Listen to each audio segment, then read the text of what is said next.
Hi friends, welcome back to our channel. Friends, DSC పైన ఒక updated న్యూస్తో మీ ముందుకు రావడం జరిగింది. ఫ్రెండ్స్, మనకు డిఎస్సి 2024 ఎగ్జామ్ అనేది మనకు జూలై 18 నుండి అదేవిధంగా ఆగస్టు 5 వరకు జరిగింది. మీ అందరికీ తెలిసిందే, ఆన్లైన్లో ఎగ్జామ్ జరిగింది. దానిపైన ప్రాథమిక కీ ఇవ్వడం జరిగింది. ప్రాథమిక కీలో చాలామంది 28,500 అబ్జెక్షన్స్ ఇస్తే అవన్నిటిని కూడా పాఠశాల శాఖ వారు రివ్యూ చేసి దాంట్లో కేవలం 59 తప్పులనే గుర్తించి ఆ 59 తప్పులకు ఫైనల్ కీలో మార్కులు కలపడం జరిగింది.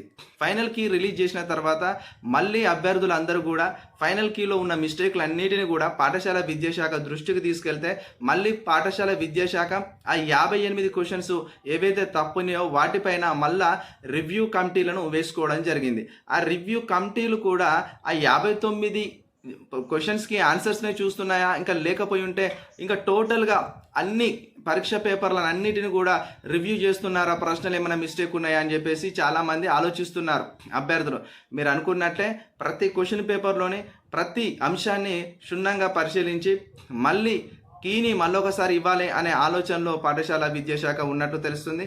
ముఖ్యంగా ఈ ఫైనల్ కీలో ఉన్న మిస్టేక్స్ కారణంగా చాలామంది అభ్యర్థులు పాఠశాల విద్యాశాఖను కలిసినప్పుడు పాఠశాల విద్యాశాఖ డిప్యూటీ డైరెక్టర్ లింగయ్య మాత్రము మీరు ఇచ్చిన అభ్యంతరాలను మేము పరిశీలిస్తాము, మేము ఒక రివ్యూ కమిటీ చేస్తామని చెప్పడం జరిగింది. దీని కారణంగానే ఇప్పుడు మనకు జనరల్ ర్యాంకింగ్ లిస్ట్ అనేది లేట్ అవుతూ ఉన్నది. ఇది జనరల్ ర్యాంకింగ్ లిస్టు ఎప్పుడు రావచ్చు అని చెప్పేసి చాలామంది అడుగుతున్నారు. మనకి ఈ రోజు వచ్చిన పేపర్లో వచ్చిన ఇన్ఫర్మేషన్ ప్రకారం జనరల్ ర్యాంకింగ్ లిస్ట్ అనేది ఈ నెల సెప్టెంబర్ లాస్ట్ వీక్లో వస్తుంది అని చెప్పేసి అంటున్నారు. ఎందుకు ఈ నెల చివరిలో జనరల్ ర్యాంకింగ్ లిస్ట్ వస్తుందంటే టెట్లో మార్కులు యాడ్ చేసిన కారణంగా ఎవరైతే డిఎస్సి అప్లికేషన్లో వాళ్ళ టెట్ మార్కులను యాడ్ చేసుకొని వారికి మళ్ళీ పాఠశాల విద్యాశాఖ వాళ్ళు టెట్ను ఎడిట్ ఆప్షన్ ఇచ్చి దాంట్లో యాడ్ చేసుకోమని చెప్పినారు. ఈ యాడ్ చేసుకున్న టెట్ మార్కుల్ని అండ్ డిఎస్సిలో వచ్చిన మార్కుల్ని రెండింటిని కూడా కలిపేసి మనకు జిల్లాల వైజ్గా జనరల్ ర్యాంకింగ్ లిస్ట్ ఇవ్వడానికి కాస్త టైం పట్టే అవకాశము ఎక్కువగా ఉన్నదని చెప్పేసి పాఠశాల విద్యాశాఖ అయితే ఒక ప్రకటనలో తెలియజేసింది. అందుకు కారణంగానే జనరల్ ర్యాంకింగ్ లిస్ట్ అనేది ఈ సెప్టెంబర్ నెల చివరిలో వస్తుంది అని చెప్పేసి అంటున్నారు. వీడియో చూస్తున్న ప్రతి ఒక్కరు కూడా లైక్ చేయండి, కామెంట్ చేయండి, సబ్స్క్రైబ్ చేయడం మాత్రం మర్చిపోకండి.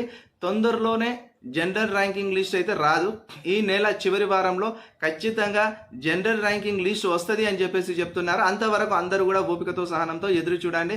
ఓకే, మొత్తానికైతే మనకు దసరా నాటికి టీచర్ రిక్రూట్మెంట్ అనేది జరగకపోవచ్చు, ఇంకా కొద్దిగా లేట్ అయ్యే అవకాశాలు కూడా కనిపిస్తూ ఉన్నాయి. Okay, thank